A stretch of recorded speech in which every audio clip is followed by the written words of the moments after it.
Nganong di malikayan, nganong mabot mong yun sa punto na di na nako kaya. Ako nang gibuhat ang tanan, pero akong gikalimtan na usarag yun akong daganan.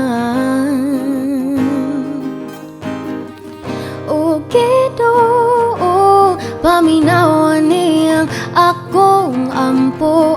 O Ginoo, mapasaylo pa ba kahako nimo? O Ginoo, kanirag yud akong gipangayo na ayaw ko biyae. Hatagi ko kusog na mo padayon sa akong kinabuhi na ikaw ang sentro. Oh, ikaw ang sentro.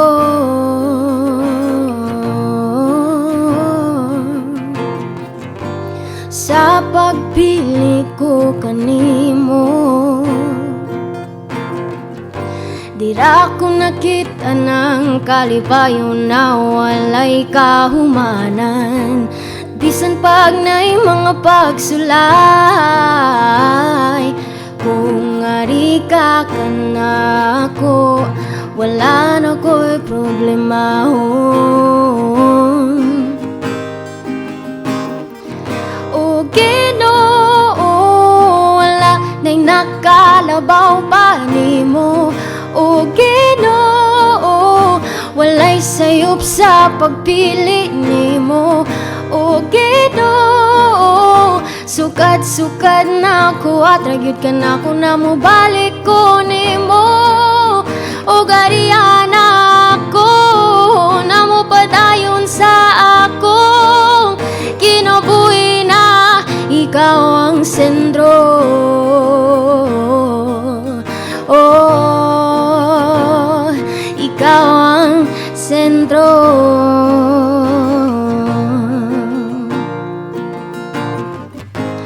O Jesus, wala gyud guni mo biyahe bisan pag dasigir akong tuman sa iakong gustong nalimtan nati ka. Pero imong grasya gasigi og gukod sa akong kasing nga nasad.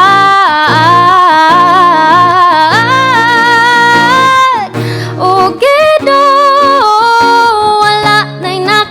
labaw pa nimo. O Ginoo, walay sayop sa pagpili nimo. O Ginoo, sukad-sukad na ko at ragyod ka na ko na mo balik ko nimo. O garihan ako na mo padayon sa akong kinabuhi na ikaw ang sentro. Oh, ikaw ang sentro.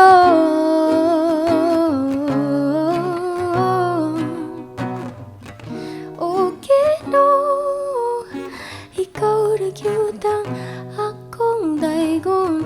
O Ginoo, walay makalupig sa imong sakripisyo. O Ginoo, tungod kini sa imong gugman ako. Oh, oh.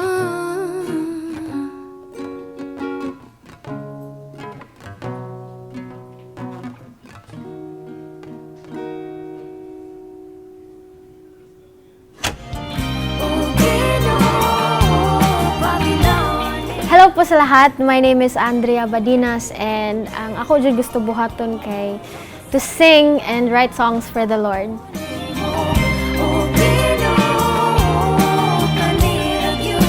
Sa ako ang jud life like sa una pag yun no is that both of my parents are like musically inclined sila and they also have had a band before. So si Papa kay more on sa music siya nga I like sa instruments. So he plays the guitar, he plays the piano. Unya si mama naman kuan siya kanang mukanta sad siya. So moto, so I'm surrounded sa una nga makita na ko si mama ug si papa nga mukanta niya. Si papa mostly mag-guitar siya niya. Feel ko la chuya ni papa iganatsan ko. So moto murag it sparked up a desire in my heart as well nga cool lagi na tan-aw ng music. I mean like music also like it affects me nga kanang murag it somehow gives me a sense of freedom or like an escape from the world. So mura siya kanang try na to ni bi. So moto I fell in love with moto singing first. My musical influences sa local kay Koan, si Moira. Nice guy siya. Like, she is so blessed talaga. I know that the Lord is really writing her story. And I'm just excited with, I think, moment siguro ta sa nahitabo siyang life karon wow, chika na. But the thing is that I know that the Lord is writing a beautiful story sa life ni Moira, and sa mga songs niya yang ikuan kabodyo ko blessed yun siya. It's a gift from the Lord ang iyang iyang pag-write og songs. Unya sa international naman si Tori Kelly. Yay! Tori Kelly is also a Christian, so muna she have had this kanang album sa una, ang title kay Hiding Place, and all of those songs kay murag close sa jud kayo sa akong heart kay I can relate to it. Being a Christian, like serving the Lord is like it's really something jud ba nga very close to my heart. So every time nga makadungog kog mga ingan nga songs kay mura ko ma-happy akong heart unya makarelate ko. So muna Tori Kelly and Moira. Oh Jesus, wala gyud guni mo biaibis. Well, actually, indeed, my craft and, sa singing pa lang daan ako or purpose, it's really from the Lord. And the reason is that hindi ko naman gustong sabihin na mura siya ka na bitawng religion, because I believe that what I have, it's not a religion, but it's a relationship, personal relationship with the Lord. So, murag nahog nga, I do this because I fell in love with Jesus. Simple as that. Wala dyan nagpugos na ko or anything, but I've experienced the goodness of God in my life. So, mo to siya. Murag, it's really, ako adjud na ganahan ibuhat ba for the Lord. Kay total kanitanan, like, being here with you guys, kabo ko nga kanagilidsan ko ni Lord diri, like, hi fam. So, it's like that. I started like going into the music industry jud pag I think sa una pa bata pa jud ko kay gipa-start man ko ni mama. Si mama jud ang nagtudlo nako og kanta. She taught me some songs. Unya iya ko gipa-try og kanang mga competition. So even like I was still a little girl kay yan akong gipa-try og competition. Pero ang pinaka-peak siguro sa pinaka-grabe nga exposure sa ako ang part sa music career or singing career would be when I was kanang given the chance to compete in The Voice Teens Philippines Season 1 way back in 2017. Mo siguro ito yung pinaka-grabe gyud. Unya, ang reason sa dato kay si mama. Kay ang story ato is that we have had this kanang concert, actually conference, Planet Shakers conference sa Manila. And then ang kato nga mga dates nga supposedly mo adto mi sa Manila kay same dates for the audition for The Voice Teens. So niana si mama nga i-bring na lang nako kong guitar and then we'll see how this goes. And then ako ganahan kay ko mo join sa conference pero naaday mas grabe di ay nga plan si Lord. So mo to I auditioned and na-shock ko kay taas kaayog linya niya. Wala, it's been a while na nga wala ako ka practice ingana so mo to siya po nag-ingon ako go ate go. So we never really expected nga ma-appeal ko sa katong maka-perform jud sa blind audition. So everything started there, and then ang pinaka-grabe jud kabaw jud ko, it's a gift from the Lord to be one of the kanang signed artists diri sa Viva.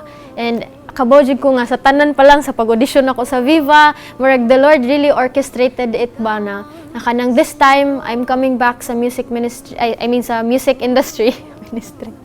Kay this time kanang I'm not singing anymore like singing lang, but this time the Lord wants me to sing with a message. So that's why nato mga songs. Moto siya. Ang kalipayo na walay kahumanan. The first song I released, my debut song, is entitled Ikaw ang Sentro. And that song is just so close to my heart kay pinaka first jud sa una no kay wala jud ko ga-expect nga makakompose ko og song. Like wala jud as in like when I paghuman man gud sa The Voice Teens kay wala na sad ko ni padayon sa akong pagkanta. Like ni focus na ako sa soccer and studies and everything. Ya karon na jud ko nakabalik katong with Viva na this time. Unya paghuman kay wala na jud, wala ko ga-expect. And when I was, during those times naman, when I stopped singing or like doing anything sa akong singing career kay, kanang, the Lord really parang gi-isolate ko ni Lord, baka nang murag iya ko gi one-on-one gani. Like, tarongon dapat I have to make my heart right before the Lord, before He gives me all of these blessings that I have right now. So, moto, kanang, lahi jud to ba, murag, wala ko ga-expect nga moto lagi makakompose ko niya. Ni ana man to nag-reveal si Lord ba sa ministry or even sa mga uban nga mga prophets nga indeed the Lord will really release songs for His kingdom through me. So ano ko, sure jud ka Lord, mo ni mong plano sa kong life. I mean mo kanta raman ko pero I never tried like kanang mo sing jud pa. So moto paguman akong gibuhat is di anak ko, Lord, anak baya ka, mo ba ni mong giingon. So moto I'm just kanang excited lang to share with you all these songs kay moto I know that personally deep down in my heart it is something that I have received from the Lord and I'm hoping as well that it will be kumbaga gamiton bitaw ni Lord nga mo speak through sa heart pud sa mga tao nga makadungog. Sa moto siya the birth of Ikaw ang Sentro. Sa moto siya ang summary ana niya nga song is that it's basically my story of my journey returning to God. So it's my testimony.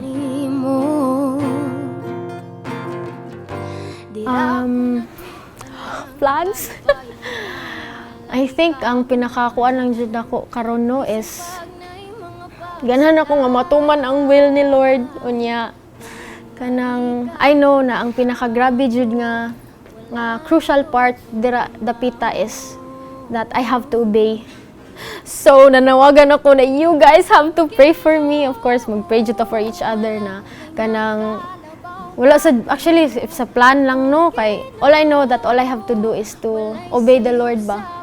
And to really be able to kanang obey as in nga kanang nabitaw sa heart unya mora sad siguro na akong kuan waiting on the Lord and we'll see how this goes. And sa mga kuan naman like for example kung unsa lang akong pwede makita is I believe there will be songs pa daghan pag yun nga ganahan pa kay nako i-work with the producers especially karon nga naanay in-house ang producer diri sa Cebu na Viva and excited lang ko makig-work sa iyaha, chika-chika me and he really helps me a lot si Sir Nash. Jesus wala yun guni mo baby. I think my hopes for the local music scene is ano lang jud siguro for us to be heard, for us to be heard because I know that every musician has a story of their craft and just because we are local doesn't mean nga dili bitaw siya kanang na dili ingon nga na dili siya important or dili siya essential but it's who we are ba as Filipinos or even like unsa imong belief. As for me kay I know that the Lord has called me for this so mura siya nahog nga to be heard lang for niya ang naka-nice pa jud kay dili ko kinanglan ma-stress kay I know that I'm only a messenger and depende na sa tao igdawat nila sa message basta kay niingon ako Lord imo na ni. So it's the same thing for other artists as well that whatever purpose that you have seen I pray that it is kanang really from the Lord nga imo na dawat na purpose like same nila ubang mga musical I mean like music or mga artists kay wana to be heard and kuan lang padayon hone your skills because the Lord has given you that for a reason.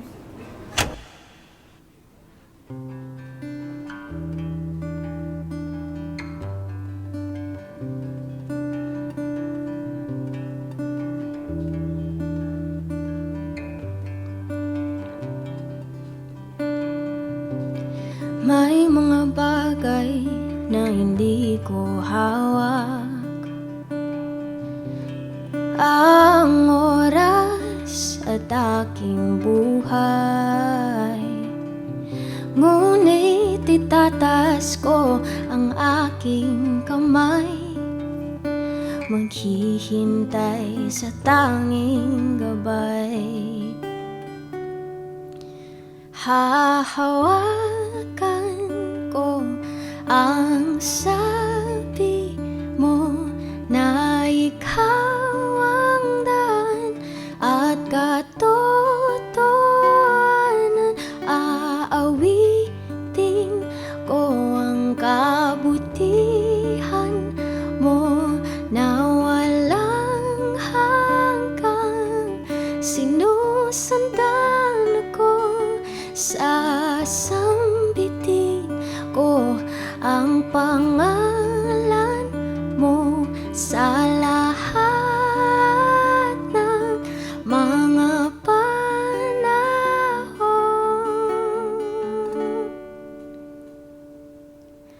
Jesus,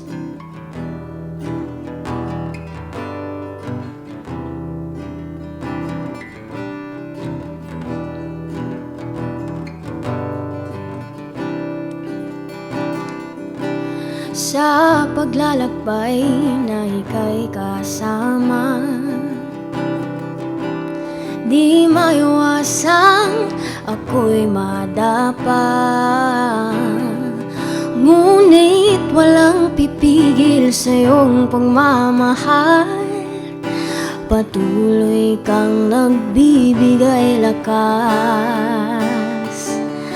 Hahawakan ko ang sabi mo na ikaw ang daan at katotohanan. Aawitin ko ang kabutihan mo na walang hanggang.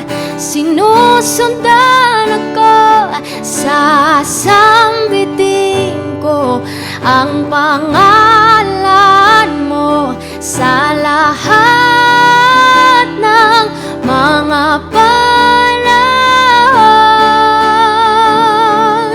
At ibubukas ko ang aking puso sa Espiritong nanggagaling sa'yo. Naririto ako, ibuhos mo at ibibigay ko aking buhay sa iyo. Simulan mo na't baguhin aking puso. Naririto ako para sa'yo.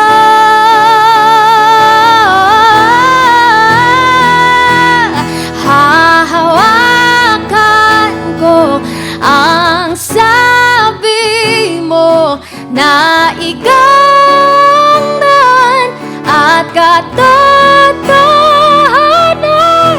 Aawitin ko ang kabutihan mo na walang hanggang. Sinusundan ako, sasambitin ko ang pangalan mo sa lahat ng mga panahon.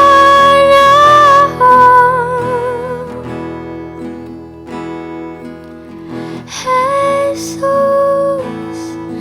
Jesus,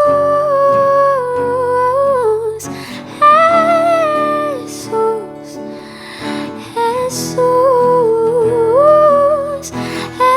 Jesus, Jesus, Jesus.